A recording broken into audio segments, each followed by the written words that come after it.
Alright, how's it going everyone? Derek here with 7-Ply Therapy. Now just as promised, today we're going to finish the topic of depression, specifically by focusing on cognitive distortions. With that being said, I want to remind everyone that these videos are not meant to be therapy, but a source of information and skill building. So if you are experiencing suicidal ideations and or a mental health crisis, please reach out to a loved one or call 988 for 24/7 support. So let's get started. What are cognitive distortions and what purposes do they serve? Cognitive distortions are very common among people that have depression and anxiety, and it's basically just having thoughts that are very distorted and don't represent reality. With that being said, there are multiple cognitive distortions, but we're only going to focus on a few important ones today. The first one I wanted to cover is all or none thinking. Some people call it black and white thinking as well. And this is when we see things at extremes. It's either a yes or no, or I'm first or last, or I win or I lose. An example of how skaters might see this is, if I'm not the best skater, I'm the worst skater. The truth is, the majority of the time, we are in a gray area, where it's not an extreme or the other. So let's try not to think in extremes. The second cognitive distortion I want to focus on is filters, or mental filters, some might call it. And this is when we focus mostly on the negatives or even disqualify the positives of a situation. A skater might see this as landing a trick and saying, oh, I barely even landed this. It shouldn't even count. In a game of skate, it would have been a redo.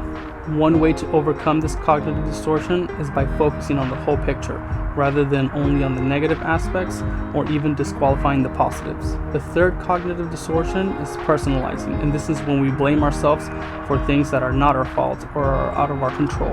A skater might see this as, the crew doesn't get together anymore, all because of me. It's my fault.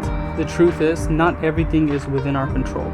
Sometimes we have to focus on what we can control and recognize that other things are outside of that. For example, I can control my emotions, my reactions, my behaviors, and my responses to certain stimuli, but I can't control what other people do or how they react. The fourth cognitive distortion I want to talk about is jumping to conclusions, and that has two subsets.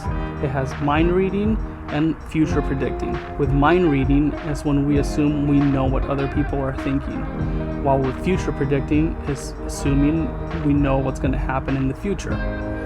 For mind reading, a skater might see this as doing a trick and then thinking, oh, they think my tricks are budget.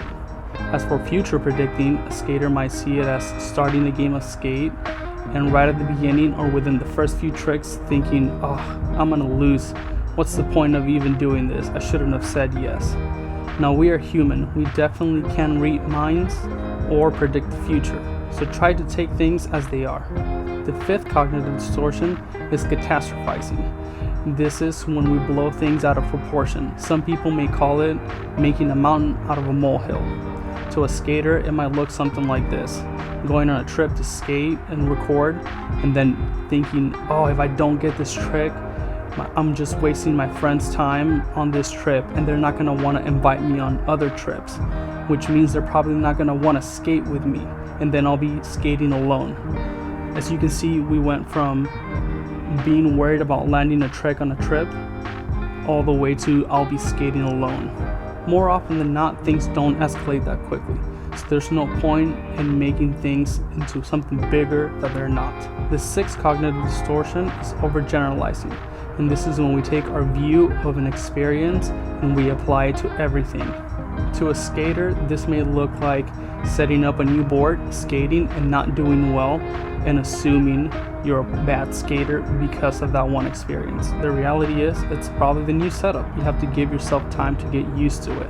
What we want to do is take each experience as an individual one and not assume other ones will be exactly like that one. The seventh cognitive distortion is emotional reasoning, and this is when we believe what's going on is true because the way we are feeling.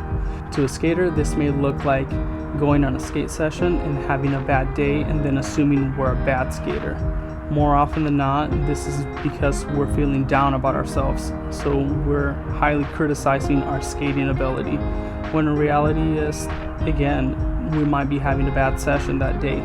The 8th cognitive distortion is called labeling, and skaters fall a lot into this one, which is name calling or labeling ourselves as being horrible skaters or being trash or sucking.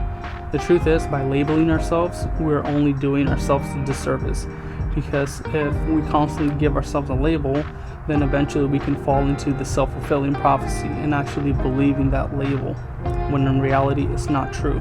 And the same goes for overthinking positive things. Like if I'm labeling myself as the best skater, that doesn't mean I'll become the best skater.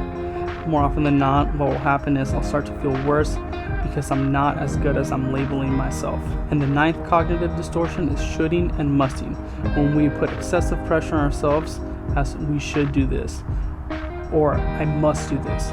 For a skater, that might look like I should be landing all my tricks first try, or I should be able to do this trick off the stairs. It should be no problem. The issue with shooting and musting is that we put excessive pressure on ourselves to do things, and when we can't achieve those things, then we get down on ourselves and feel worse than we already do. What we want to do is try to tell ourselves, I'm going to try my best to do this, or I will do what I can to land this trick within my abilities. Now remember, we don't want to be comparing ourselves to others, only to ourselves and the progress we are making with our skating. So go out there, skate, and have fun. With that being said, we're going to go out and we're going to try to land that tray flip we never landed because I twisted my ankle. So let's give that a try.